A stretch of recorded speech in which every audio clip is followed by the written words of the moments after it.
हाय, hello, नमस्कार. मी शुभांगी तुमचं स्वागत करते पुन्हा एकदा आपल्या मराठी यूट्यूब चॅनलवरती.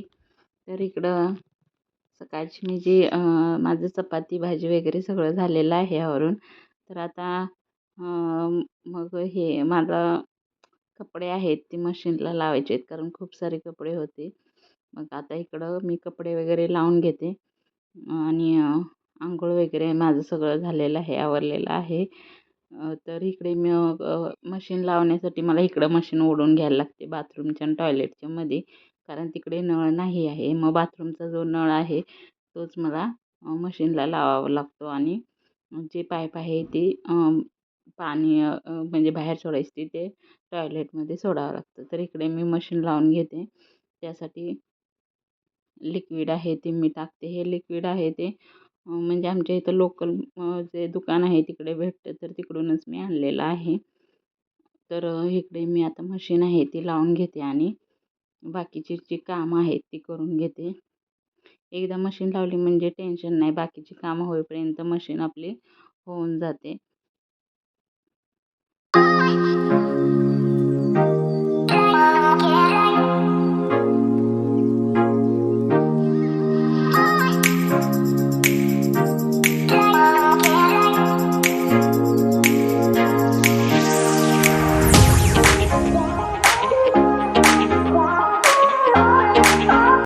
तर इकडे आता मी जी रेनकोट वगैरे जी कपडे होती पावसाळी, छत्र्या वगैरे त्या सगळ्या म्हटलं आता पाऊस नाही आहे, तर ह्यांचं खूप गर्दी होत होती.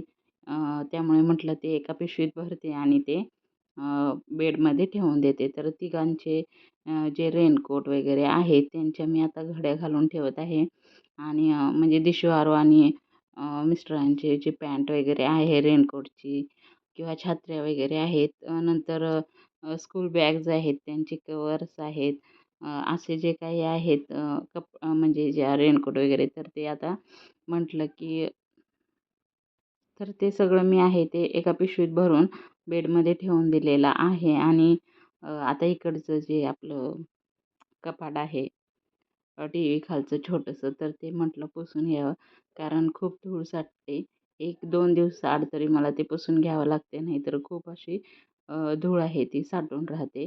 तर ते काचेवर वगैरे, नंतर ते फोटोज वगैरे, नंतर जे प्लांट आहेत छोटे-छोटे त्यांनासुद्धा पुसून घेतलं 1 दिवस आड करून तरी तरी चालतं. नाहीतर खूप धूळ साठते आणि नंतर मग ते खूप विचित्र म्हणजे खूप घाण दिसतं असं. मग इकडचं आहे ते सगळं व्यवस्थित पुसून घेते.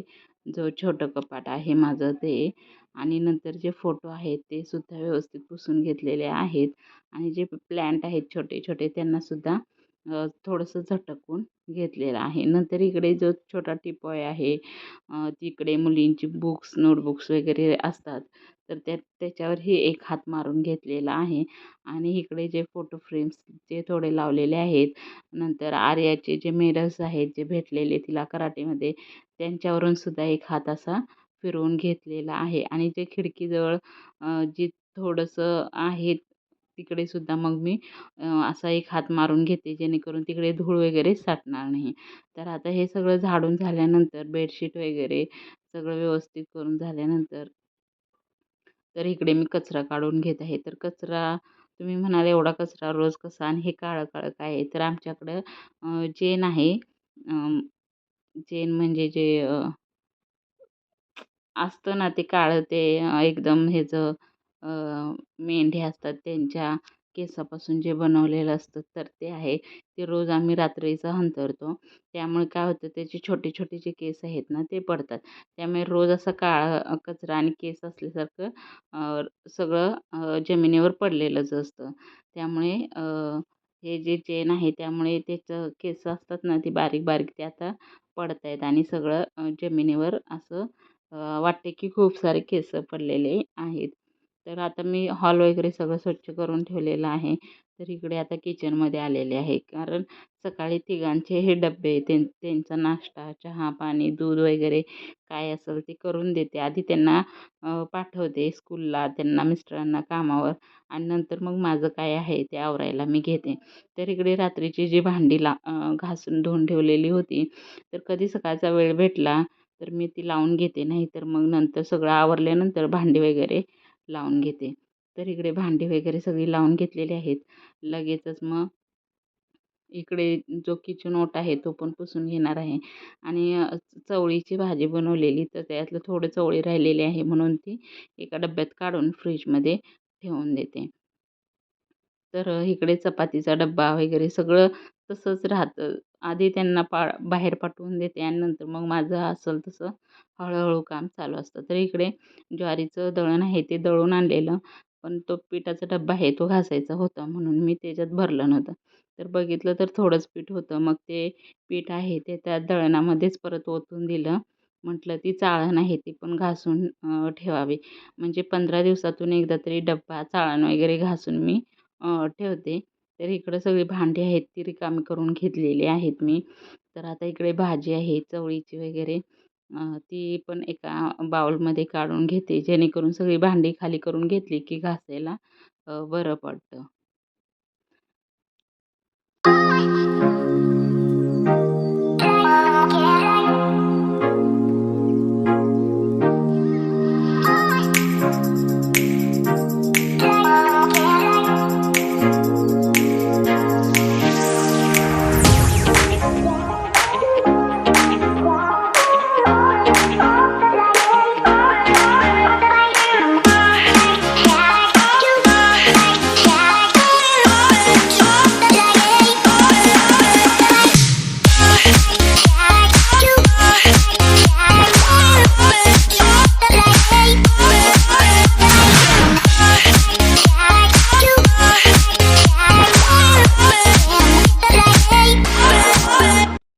तर इकडे भांडी वगैरे सगळी घासून झालेली आहेत आणि स्वच्छ धुवून सुद्धा झालेले आहेत. तर इकडे जो पिठाचा डब्बा आहे तर तो मी घासायला घेतलेला आहे. असाही काही खूप घाण होत नाही, पण 15 दिवसातून एकदा तरी मी तो घासून स्वच्छ धुवून ठेवते. ज्वारीचा किंवा ह्याचा गव्हाचा वगैरे असेल तर दोन्ही डब्बे मी 15 दिवसातून तरी एकदा 15 दिवसातून एकदा तरी मी हे दोन्ही डब्बे आहेत ते घासून धुवून ठेवते. कारण जर आपण तसंच जर ते वापरत राहिले तर त्याला आळी वगैरे त्या पिठांना किंवा असं लागतं. त्यामुळे मी 15 दिवसातून एकदा दोन्ही डब्बे आहेत ते घासून स्वच्छ धुवून ठेवते. आता इकडे पिठाचा डब्बा आहे तो घासून धुवून झालेला आहे. तर तो मी नितळायला ठेवणार आहे आणि संध्याकाळी मग त्याच्यात पीठ वगैरे तो पूर्ण सुकला की पीठ वगैरे भरून ठेवणार आहे. तर आता इकडे मी जे किचन ओटा आहे किंवा गॅस शेगडी ती स्वच्छ करून घेते. रात्रीचं कसं घासून वगैरे होतं शेगडी, कारण भाकरी बनवते त्यावेळेस भाकरीचं पीठ वगैरे उरलेलं असतं आणि सकाळी चपात्या बनवतो त्यामुळे एवढं काही जास्त खराब होत नाही. म्हणून ती मी शेगडी आहे ती मी नॉर्मल अशी कपड्याने पुसून वगैरे घेते. आणि जर खूपच असं घाण झाले असेल किंवा तेलाचे डाग वगैरे उठले असतील तर ते मग मी घासून घेते आणि पुसून घेते. तर अशी त्याची बटणं वगैरे सुद्धा रोजच्या रोज पुसून स्वच्छ घेते. नाहीतर मग जेणेकरून ती घाण वगैरे पीठ वगैरे जाऊन अडकून मग घाण होतं आणि खूप असं तेलकट बटणं होतात. त्यामुळे रोजच्या रोज पुसून घेते.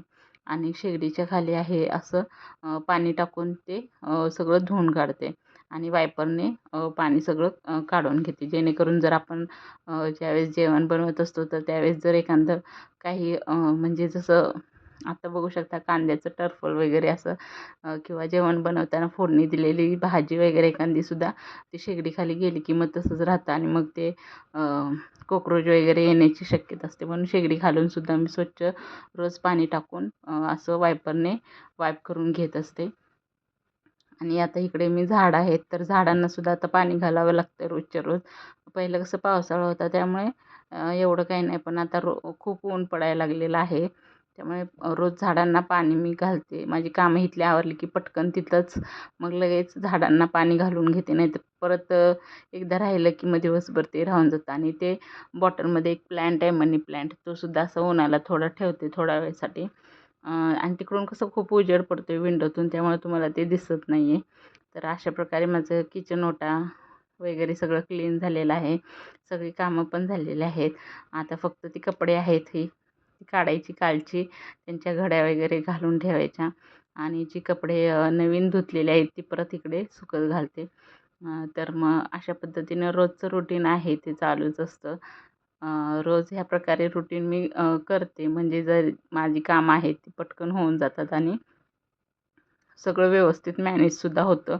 नाहीतर दिवस मग एक दिवस जरी असं आळसपणा केला तर मग तो आपल्यावरच भारी पडतो. मग दिवसभर ती कामं संपत नाहीत. म्हणून सकाळी उठलं की पटकन सगळी कामं आवरून घेते. आता देवपूजा वगैरे नाही, कारण आम्हाला असंही सुतक आहे आणि आता आमचं नवरात्रीचं जे उपवास आहे तो माझ्या सासऱ्यांचा असतो.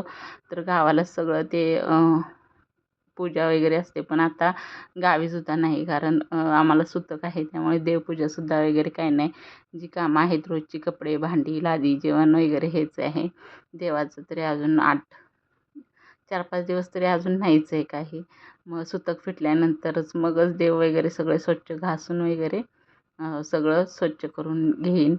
आता ह्या 9 दिवसात तर काही झालंच नाही, कारण सुतक आल्यामुळे काहीच करू शकत नाही. तर आता फक्त लादी पुसायची राहिलेली बाकी आणि कपडे सुकत घालायचे. तर कपडे वगैरे हे होत आहेत मशीनला, तोपर्यंत लादी पण पुसून घेते, म्हणजे ही सगळी कामं आवरली की झालं. मग आता इकडून मग माझं आवरायचं, सगळं आवरलं की आणि मग नंतर स्कूलमध्ये मुलींना आणायला जायचं आहे. तर अशा पद्धतीने मी माझी रोजची जी रुटीन आहे सकाळचं असं फॉलो करते आणि असंच ठेवते. नाहीतर एक दिवस जरी मुलांना सुट्टी असली तर मग सगळा दिवस अख्खा कामात जातो, कारण त्या उठत नाहीत मग सुट्टी असल्यामुळे. जर क्लास वगैरे असेल तर उठतात, नाहीतर मग दिवस असंच जातो. म्हणून रोज सकाळची अशी मी कामं आहेत ती पटपट पहिली करून घेते आणि नंतर मग थोडा वेळ जो भेटतो तो यूट्यूबसाठी असतो, एडिटिंग वगैरे करणं किंवा व्हॉईस ओव्हर देणं हे. मग ते केलं की झाले. अशा प्रकारे मी माझं जे सकाळचं रुटीन आहे ते मी करते. तर आता इकडे लादी वगैरे किचनची सगळं पुसून झालेलं आहे. तर माझा व्हिडिओ इथेच मी एंड करते. कसा वाटला नक्की कमेंट करून सांगा आणि आवडल्यास लाईक, सबस्क्राईब करा.